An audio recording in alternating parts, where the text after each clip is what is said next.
Hello students, welcome back to Edu Online. आइए continue करते हैं unit 2A, that is self management skills. और अभी हम सेशन 2 पर डिस्कस कर रहे हैं और इस वीडियो में हम डिस्कस करेंगे पार्ट 4 पर। सेशन 2 को हमने कुछ पार्ट्स में डिवाइड किया है।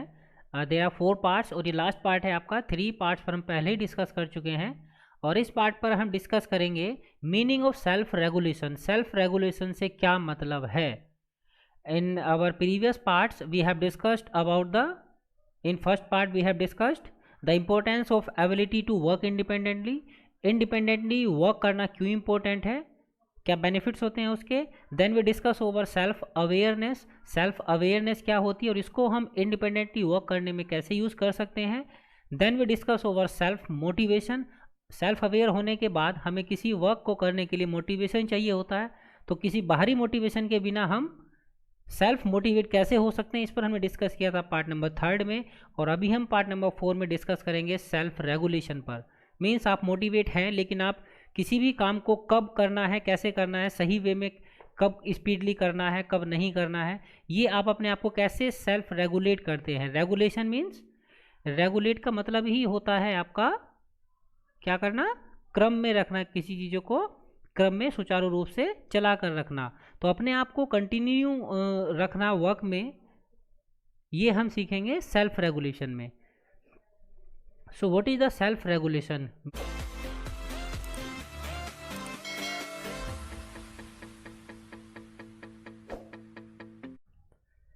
Self regulation is the ability to understand and manage your behaviour and your reactions to feelings and things happening around you. Means जो आपके आसपास जो वस्तुएं हैं या जो भावनाएं हैं उनके प्रति आपका जो बिहेवियर और रिएक्शन है उसको समझना और उसको मैनेज करने की जो एबिलिटी है उसे हम क्या कहते हैं, सेल्फ रेगुलेशन कहते हैं। समय समय पर विषम परिस्थितियाँ भी हमारे सामने आती हैं तो उनमें उन्हें हम कैसे समझते हैं और अपने आप को कैसे मैनेज करते हैं और उसका प्रभाव अपने वर्क पर नहीं आने देते हैं, that is called self regulation. Self regulation के अंतर्गत क्या आता है, इसको थोड़ा हम पॉइंट्स की मदद से समझते हैं। Regulate reactions to emotions like frustration और एक्साइटमेंट। मीन्स आप जो ये इमोशंस हैं जैसे फ्रस्ट्रेशन और एक्साइटमेंट, इन्हें आप आसानी से रेगुलेट कर पाते हैं। इनके प्रति जो आपके रिएक्शंस हैं उन्हें आपको पता है कि आपको कैसे मैनेज करना है। नेक्स्ट आता है calm down after something exciting और अपसेटिंग। कुछ ऐसा हुआ जिससे आप एक्साइट हुए हैं या फिर अपसेट हुए हैं, तो उससे आपको कैसे काम डाउन होना, कैसे शांत होना है, वापस अपने वर्क फ्लो में आना है, यह आपको आना चाहिए। फोकस ऑन ए टास्क, एक टास्क पर आपको फोकस करना आना चाहिए, बार बार आपको उससे डिस्ट्रैक्ट नहीं होना चाहिए। नेक्स्ट इसके अंदर पॉइंट आता है refocus attention on a new task and control impulses means जो हमारा आवेगपूर्ण बिहेवियर होता है। मीन्स जैसे गुस्सा आता है हमें तो उस समय जो हमारा बॉडी में भी आप देखेंगे तो ब्लड प्रेशर सर्कुलेट हो जाता है, तेज़ी से होने लगता है, तो हमारा जो उस समय जो वेग होता है that is called impulsive behaviour. तो क्या आप उसे कंट्रोल कर पाते हैं। कुछ लोग चीखने लगते हैं, चिल्लाने लगते हैं, क्या आप उसको कंट्रोल कर पाते हैं। And the next thing is learn behaviour that helps you get along with other people. आपको इस तरह का बिहेवियर सीखना चाहिए जो दूसरे लोगों के साथ वर्क करने में आपको मदद करे, उनके साथ आप तालमेल सही से बैठा सकें। Self regulation helps you develop your own idea about what is correct और incorrect behaviour under a given circumstance. Self regulation आपको ये सिखाता है या आप कह सकते हैं कि आपको एक ऐसा आइडिया डेवलप करने में मदद करता है जिससे आप एक पर्टिकुलर गिवन सर्कमस्टेंसेस में जो बिहेवियर है कौन सा सही रहेगा, कौन सा सही नहीं रहेगा, ऐसा आप अपना आइडिया डेवलप कर सकते हैं। बहुत सारी चीज़ें होती हैं जो हमें सिखाई नहीं जाती हैं, सारी चीज़ें किताबों से हम नहीं सीखते हैं। बहुत सारी चीज़ें ऐसी होती हैं देखकर सीखते हैं और कुछ हम अपने आइडियाज़ क्रिएट करते हैं, अपनी मैथोलॉजी क्रिएट करते हैं कि हमें इस परिस्थिति में ऐसा करना है। तो सेल्फ रेगुलेशन हमें इसमें मदद करता है। And in your student life, जब कोई स्टूडेंट इनिशिएटिव लेता है अपनी लर्निंग के लिए कि वो अपनी लर्निंग में सेल्फ रेगुलेट रहेगा, रेगुलेट करेगा अपनी लर्निंग को, तो दे gain deeper insights into how they learn. वो जो सीखते हैं उसे वो गहराई से सीखते हैं। एंड वो जानते हैं कि उनके लिए कौन सा बेटर टूल है जो बढ़िया उनके लिए काम कर रहा है। जब आप खुद से लर्न करना सीखेंगे तो अलग अलग सोर्सेज का इस्तेमाल करेंगे, और फिर आप यह भी देख पाएंगे कि कौन सी चीज़ ऐसी थी जिससे मैंने लर्न किया तो मुझे मुझे जल्दी सीखने को मिला या मैंने अच्छा सीखा।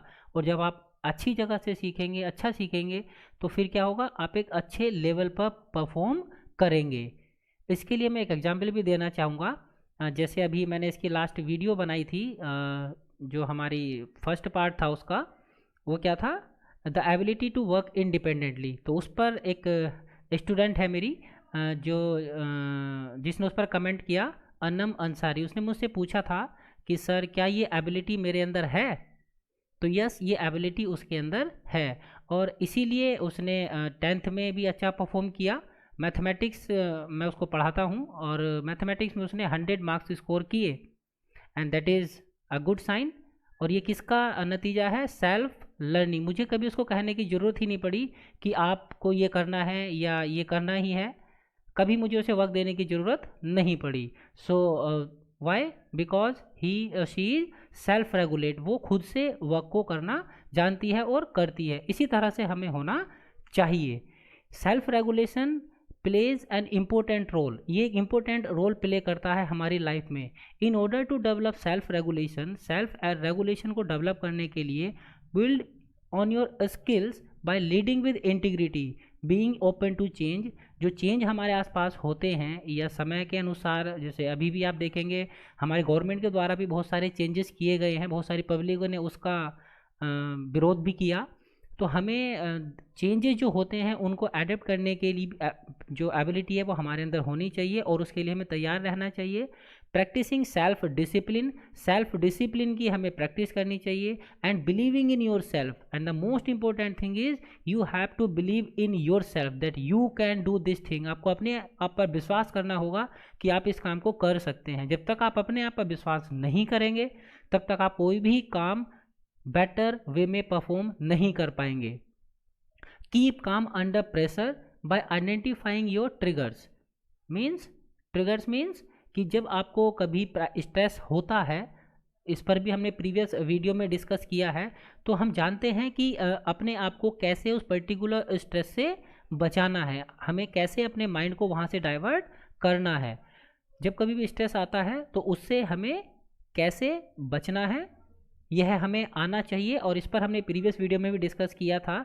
And reframing negative thoughts and always consider the consequence of your actions. और जो भी हम एक्शंस करते हैं उनके बारे में हमें अवेयर होना चाहिए कि हम क्या कर रहे हैं और कब हमें करना चाहिए। So the next topic in this video is self regulated learning. ऐसी लर्निंग जिसमें हम खुद से सीखते हैं, इस पर अभी हम डिस्कस कर चुके हैं, थोड़ा डिटेल में डिस्कस करते हैं। Self regulated learning refers to the processes by which learners attempt to monitor and control their own learning.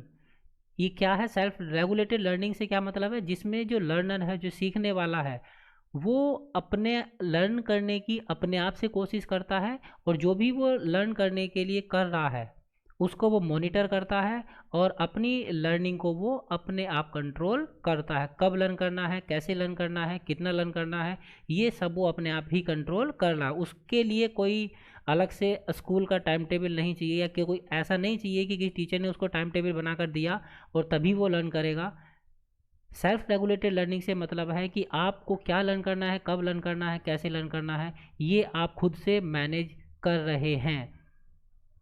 It is a process a learner takes responsibility for their own learning and applies to their success। ये एक ऐसी process है जिसमें जो learner है वो अपनी learning की रेस्पॉन्सिबिलिटी खुद से लेता है और अपनी सक्सेस पर इसको अप्लाई करता है। Long term goal setting and then breaking them into short term goals is an integral component of self regulation. Means long term goal setting, लंबे समय के गोल सेट करना, and then breaking them into short term goal, और फिर उन्हें छोटे छोटे goals में डिवाइड करना, is an integral component of self regulation. यह सेल्फ रेगुलेशन का एक महत्वपूर्ण कंपोनेंट है, और ये हमें हर अपना जो हमारे बड़े गोल होते हैं उन्हें हमें इसी तरह से टैकल करना चाहिए। इसके लिए हमारे सेल्फ रेगुलेटेड लर्निंग ये 3 स्टेप्स में होती है। इसमें आपका फर्स्ट स्टेप आता है प्लानिंग।